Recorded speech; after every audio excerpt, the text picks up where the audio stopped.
Bonjour et bienvenue à Lumière du Monde, votre émission de télé diocésaine. Bonjour Jasmin. Bonjour Anne. Alors cette semaine, on vous accueille à partir des nouveaux studios de cdq.tv. Comme vous le voyez derrière nous, on a un magnifique écran vert qui nous permet de placer des images derrière nous afin d'augmenter la qualité des reportages et des entrevues qu'on vous présente. Oui, alors il faut aller voir notre web télé cdq.tv pour voir l'effet. Alors aujourd'hui à l'émission, Anne, on parle de sexualité et d'église avec l'un des spécialistes de la théologie du corps développé par Saint Jean-Paul II.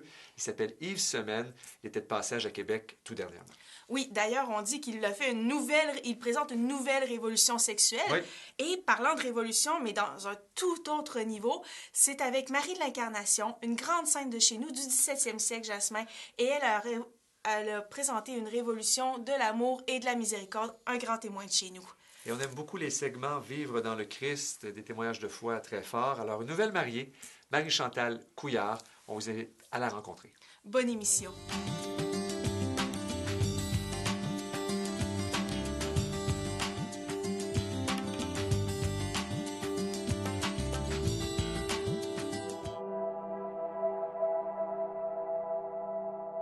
Moi, c'est Marie-Chantal. J'ai 26 ans. Je viens de Québec. Mais à la base, moi, ce que j'ai de spécial, en fait, c'est... Bon, je suis enfant unique, premièrement. Puis, je suis un miracle, en fait.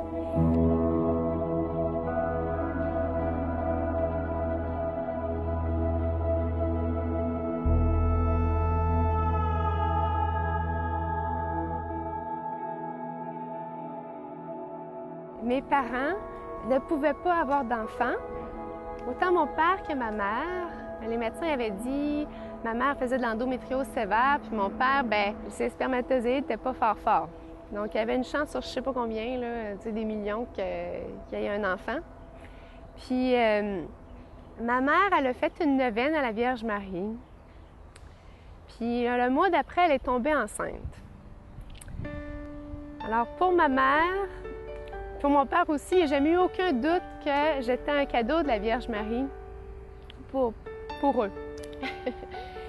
Puis là-dessus, moi, ça m'a vraiment marqué dans mon enfance parce que j'ai jamais douté qu'il y avait qu'il y a un Dieu quelque part qui a voulu ma présence, que le Seigneur voulait que je sois là, puis que Maman Marie était avec moi en tout temps, qu'elle spécialement veillait sur moi. Donc ça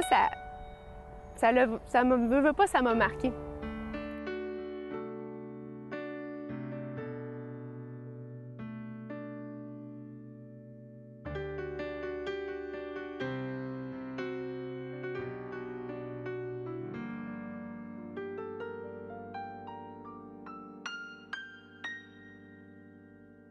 Moi, comme adolescente, là, pour vous donner un peu un guideline, là, j'ai toujours été une gentille fille. J'ai toujours été une fille calme, une fille douce. J'ai jamais fait...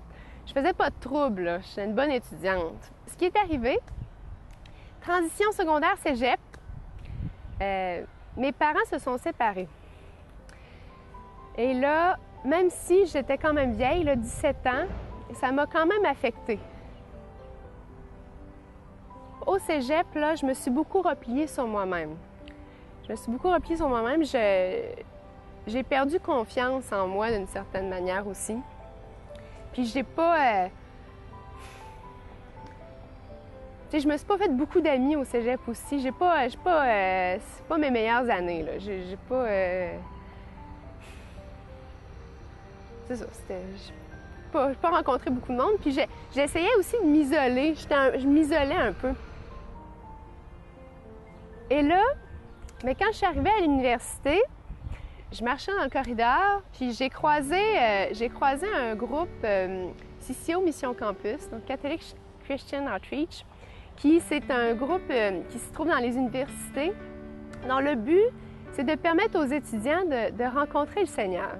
Puis là, moi, j'étais ouverte, hein? J'étais déjà ouverte à la foi. Je me suis dit, ça serait intéressant, j'aimerais ça, participer à ça. Et là, je commençais avec CCO Mission Campus comme ça, puis eux autres, ils organisaient des événements une fois par session, 2 fois par session, ça s'appelait des épicentres, que c'était c'était comme une soirée de prière où est-ce qu'il y avait un enseignement, il y avait un temps de louange, un temps fraternel, puis il y avait un témoignage. C'est au moment du témoignage de la jeune fille en avant, dans le fond, qui venait d'Ontario, puis elle étudiait dans le même programme que moi, puis dans la manière qu'elle expliquait son témoignage, ça disait vraiment que elle, le Seigneur, là, c'est au moment qu'il est mort sur la croix, bien, il est mort pour elle. Puis au moment de sa mort, bien, il pensait à toutes les âmes futures qu'il était en train de sauver. Tu sais, puis il pensait à moi. Puis là, c'est dans la manière qu'elle disait ça. Puis là, quand elle a vraiment dit le kérigme, tu sais, d'en face de moi, ça m'a bouleversée. Je me suis mis à pleurer. Je me suis dit, mais voyons, il n'y a jamais personne qui m'a dit ça aussi clairement que ça. Que le Seigneur était mort pour moi, puis qu'il pensait à moi. Suite à cette soirée-là, ma vie, elle a commencé à changer parce que je voulais vraiment connaître le Christ. Je voulais vraiment apprendre à connaître celui qui m'aime au point de mourir pour moi sur la croix.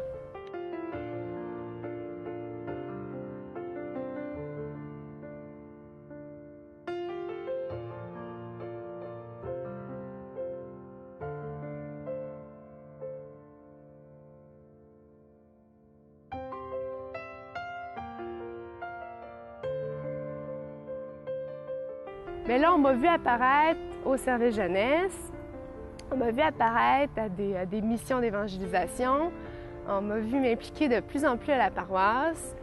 Puis c'est vraiment le Seigneur qui m'a donné son Esprit Saint, qui m'a donné un souffle nouveau pour partir, pour aller vers les autres, pour proclamer son amour. Vivre avec le Christ, en fait, c'est vivre pleinement sa vie avec tout ce qu'il y a de beau, en fait. C'est vivre pleinement sa vie vraiment avec la joie vivre des joies véritables et c'est la vie qui a un sens, en fait. C'est de vraiment mettre un sens à sa vie, de savoir où est-ce qu'on va, puis pourquoi on est là, pour qui on est là. Donc, vivre avec le Christ, c'est vivre en ayant du sens.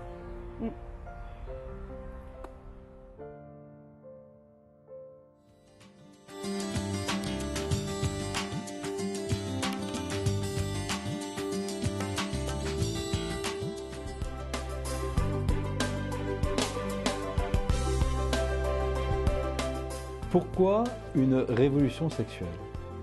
Eh bien, tout simplement parce qu'en fait, il s'agit d'opérer un retournement. C'est ça ce que veut dire une révolution, c'est un retournement. Un retournement de quoi? Un retournement des cœurs. Un retournement des cœurs de telle sorte que précisément cette dimension de la sexualité soit inscrite dans une logique du don.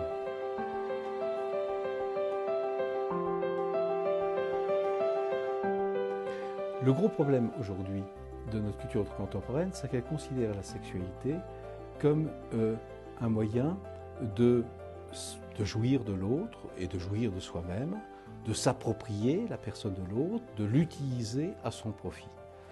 Le défi de la perspective chrétienne sur la sexualité et sur le corps, c'est de retourner le cœur de telle sorte que la sexualité soit une sexualité de don et exprime ce qui est dans le fond de la personne, à savoir une aspiration au don d'elle-même. Parce que finalement, une personne humaine, c'est ça. C'est un être fait pour le don de soi et qui trouve dans ce don son accomplissement. Et par conséquent, le retournement du cœur qui est à opérer, la révolution du cœur qui est opérée, elle consiste à recentrer ce que nous sommes dans une logique de don de soi et par conséquent de faire de notre sexualité une œuvre de don et non pas une œuvre de domination ou de captation de l'autre.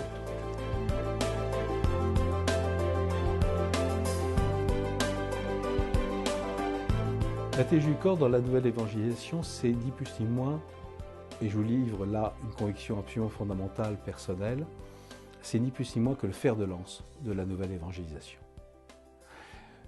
Il n'y aura pas de nouvelle évangélisation en dehors d'une nouvelle approche du corps et de sa vocation. d'une nouvelle approche de la personne en relation avec son corps, une considération du corps comme expression de la personne. Et là, on va au rebours de toutes les perspectives de la civilisation contemporaine qui veulent faire du corps un objet, qui veulent faire du corps quelque chose de manipulable, qui veulent faire du corps du pur utilisable. C'est là que nous avons un défi extraordinaire en tant que chrétiens, c'est montrer que le corps est fait pour le don, et le corps est fait pour révéler l'homme fait pour le don.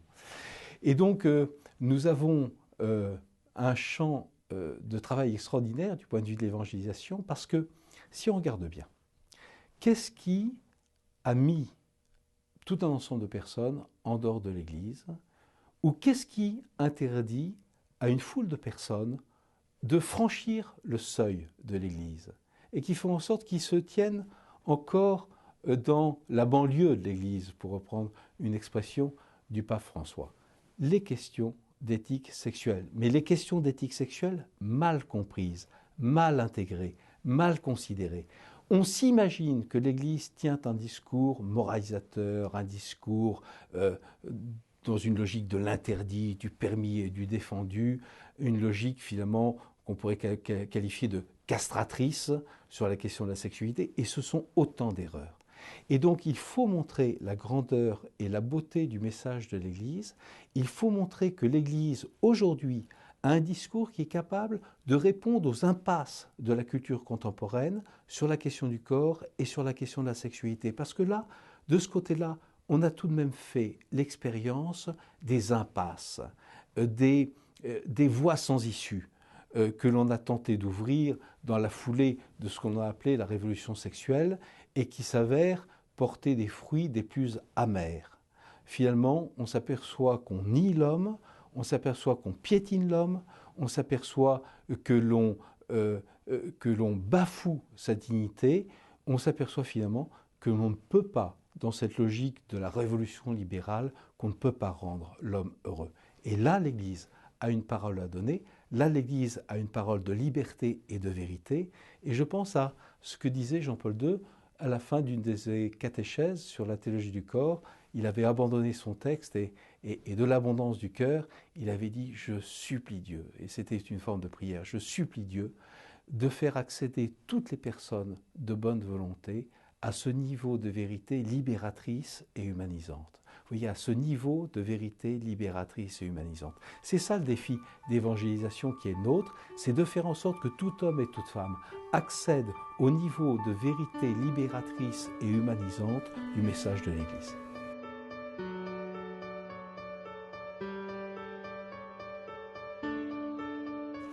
C'est le plus intime et en même temps c'est le plus humain. Et par conséquent, vous voyez l'Église qui, selon le beau mot de Paul VI, est experte en humanité. Paul VI n'avait pas hésité à employer cette expression devant l'Assemblée des Nations Unies en 1966. Première fois qu'un pape s'exprimait devant l'Assemblée des Nations Unies. Et il avait dit « Je suis là comme représentant de l'Église parce que l'Église est experte en humanité ». L'Église est experte en humanité et par conséquent, elle est experte en sexualité. Vous voyez, comme l'Église reçoit de Dieu la vérité sur l'homme, et parce que l'Église est fondée sur celui qui est l'homme par excellence, celui qui incarne l'humanité dans toutes ses dimensions, et qui est en même temps Dieu. Vous comprenez que je parle de Jésus-Christ.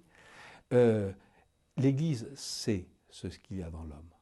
Elle sait ce qu'il y a dans l'homme. Je pense aussi à ce passage du Concile dans la Constitution Gaudium et Spes qui dit que le mystère de l'homme ne s'éclaire vraiment que dans la lumière du mystère du Verbe incarné.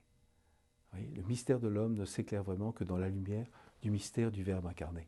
Eh bien, dans la lumière du Verbe incarné, du Verbe de Dieu fait chair, du Verbe de Dieu fait corps, de la parole éternelle de Dieu faite chair et devenant l'un de nous en Jésus-Christ, eh bien, dans cette perspective-là, l'Église, effectivement, a une parole à donner sur la sexualité, elle a une parole de liberté et de vérité, et elle seule est capable, au nom de cette expertise en humanité, de donner cette parole.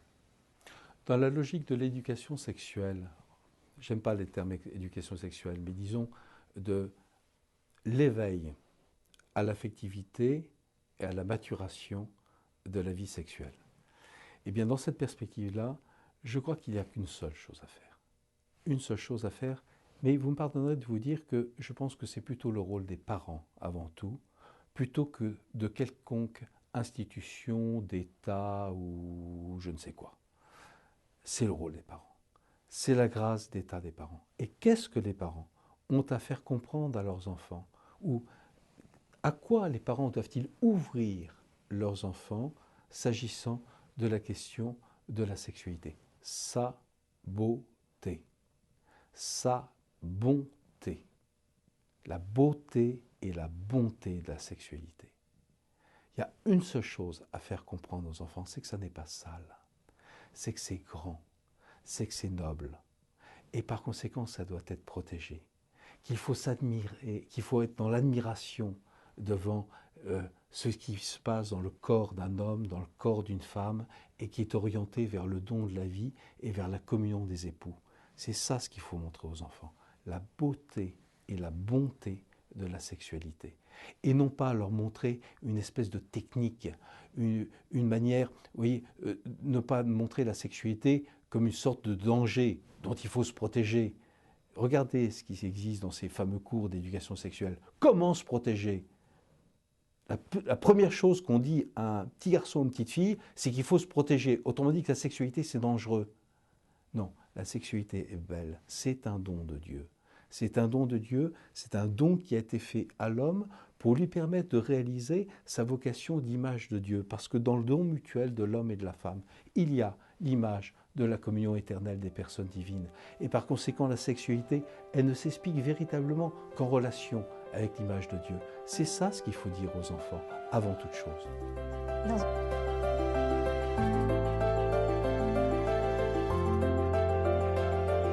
Il y a une chose qu'il faudrait dire par rapport à ces projets de cours d'éducation sexuelle d'État à l'école. Il y a une seule chose que je voudrais dire aux Québécois, aux Canadiens, et je le dis en tant que Français, ne vous laissez pas faire. Ne vous laissez pas voler votre rôle par l'État. Votre mission, votre vocation, votre devoir d'État, votre grâce d'État de parents, c'est de vous occuper de l'éducation sexuelle de vos enfants, de l'ouverture de vos enfants à la grandeur et la beauté de la sexualité. Ne vous laissez pas faire, ne vous laissez pas voler, dérober ce qui est votre mission et cette mission que vous êtes les seuls à être capables d'assumer.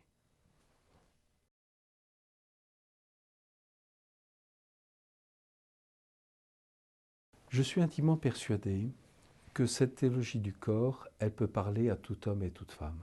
Parce que vous voyez, elle est fondée. C'est toute la première partie, le premier chapitre de la première partie. Elle est fondée sur ce que Jean-Paul II appelle les expériences originelles de l'homme, qui nous sont révélées par la Genèse. Mais la Genèse, ce n'est pas un texte qui est réservé aux croyants. C'est un texte qui fait partie du patrimoine commun de l'humanité. Pourquoi ?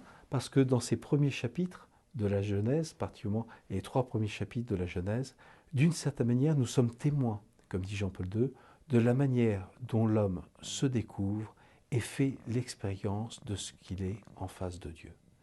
Et par conséquent, cette perspective que nous révèle la Genèse, ces expériences originelles de l'homme qui nous disent qui est l'homme et qui est l'homme dans le plan de Dieu, d'une certaine manière, elles peuvent être adressées à tout le monde. Et pour peu qu'il s'agit de personnes de bonne volonté, c'est-à-dire qui ne soient pas braquées sottement contre la question de la foi et qui ne voient pas rouge dès qu'on voit apparaître le nom de Dieu, dès lors que ce sont des personnes de bonne volonté, c'est-à-dire des personnes qui soient en état de soif et de désir, il est possible de leur proposer ce message-là et on s'aperçoit qu'effectivement, quelquefois, cette théologie du corps est à l'origine de conversions radicales.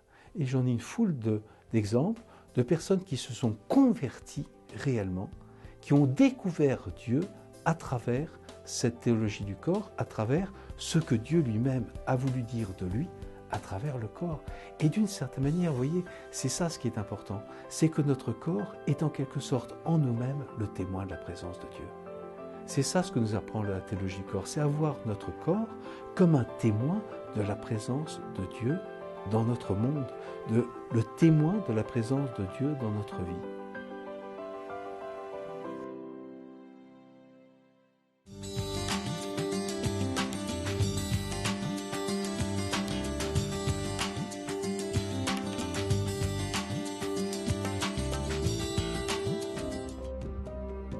Une mystique, c'est une personne consciente du travail du Seigneur en elle et qui peut en parler.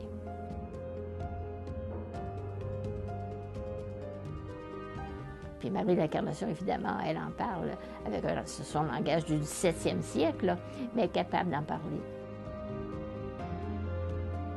Les plus grandes grâces qu'elle a obtenues, c'est quand elle était devant le tabernacle. Là. Elle priait vraiment là, à la chapelle. Et un jour qu'elle est à la chapelle, et puis que là, pendant sa prière, il lui arrive comme une image dans son esprit, bon, disons un songe. Et c'est là qu'elle a vu un grand pays couvert de montagnes, de forêts, de rivières. Elle voit ce grand pays et en même temps, elle voit la Vierge et son enfant dans ce paysage. Et quelques jours après, c'est là qu'elle entend, dans son cœur, elle entend, c'est le Canada que je t'ai montré. Marie de l'Incarnation, devant cette demande du Seigneur, je veux que tu ailles faire une maison à Jésus et à Marie, elle répond spontanément, Seigneur, tu sais que je ne peux rien, mais toi, tu peux tout, et je suis prête à faire ta volonté.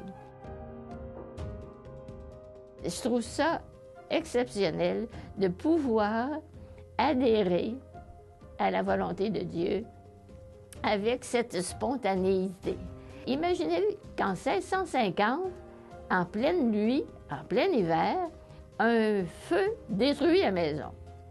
Marie de l'Incarnation qui raconte cet événement à son fils dans une lettre, elle dit au Seigneur, « Vous avez fait cela, mon doux amour, vous en soyez béni. » Mais Marie de l'Incarnation, toute sa vie est spéciale. Qu'elle soit devenue une religieuse et puis qu'elle soit devenue une missionnaire, une première missionnaire, qu'on la compte parmi les bâtisseurs en Nouvelle-France, tout est spécial. Alors, sa canonisation a été spéciale. C'est que le pape l'a canonisée, pas pour un miracle. C'est pas parce qu'elle n'en a pas fait des miracles, je dirais. Elle a obtenu de grandes faveurs. Mais il l'a canonisée pour sa vie. Alors, est-ce qu'il faut essayer d'imiter sa vie? Elle a été mariée, elle a eu un fils, elle a été Ursuline, elle a été missionnaire. C'est pas ça qu'on peut imaginer, c'est pas ça qu'on peut suivre dans sa vie. Ce que j'admire chez Marie de l'Incarnation, c'est sa prière d'adoration. Elle saisit la grandeur de Dieu et elle se voit comme un rien face au Seigneur. C'est que Dieu s'est révélé à elle comme un grand amour. C'est qu'un jour, Marie de l'Incarnation, qui prie le Seigneur, puis qui travaillait à Tours, puis qui, en s'en allant, disait l'invocation de tous les jours, « In te domine speravi non confundar in aeternum ». En toi, Seigneur, j'ai espéré, je ne serai pas déçue. Elle s'en va tout simplement. Et tout à coup, elle se sent comme arrêtée, physiquement, puis moralement. Et là, au même moment, elle se sent enveloppée par le sang de Jésus. Et elle dit, en ce sang de Jésus, là, j'ai compris que ce sang avait été répandu pour mes péchés. Pas nécessairement les péchés du monde, mais pour mes péchés. Mais en même temps, ce sang est un sang sauveur. Et c'est du même moment qu'elle expérimente sa situation et la miséricorde de Dieu. Pour elle, le sacrement du pardon, c'est tellement beau ce qu'elle en dit. Quand elle se confesse, elle dit qu'elle retourne à la maison et qu'elle se sent une personne nouvelle. Et ça, là, le sacrement du pardon, c'est pas ce qu'on fait, c'est ce que le Seigneur fait. Alors lui, il fait des merveilles.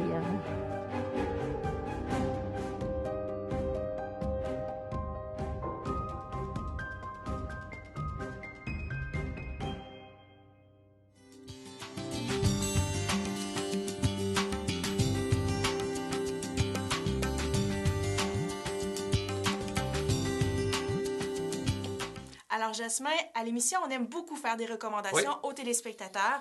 Et c'est pourquoi, le 31 octobre prochain, la vigile de la Toussaint, on propose aux 16 à 30 ans une messe qui va être présidée par Monseigneur Lacroix à l'église Saint-Malo à 18h, qui sera suivie par une marche au flambeau qui se rend jusqu'à l'église Saint-Roch. Et ensuite, il y aura une soirée de louanges sur le parvis. Vraiment, ça promet d'être fort intéressant. Oui, faire Halloween autrement. Pour les jeunes familles, c'est dans Limoilou, à l'église Saint-Albert-le-Grand, dès 18h. Vous passez 15 minutes, 30 minutes. Il y aura des activités toute la soirée. Ça promet d'être beaucoup de plaisir en famille. Oui, alors la semaine prochaine, on parle de JMJ. On parle aussi de l'initiative Un enfant dans la prière. Et une entrevue avec le philosophe Martin Stephens. Bonne semaine.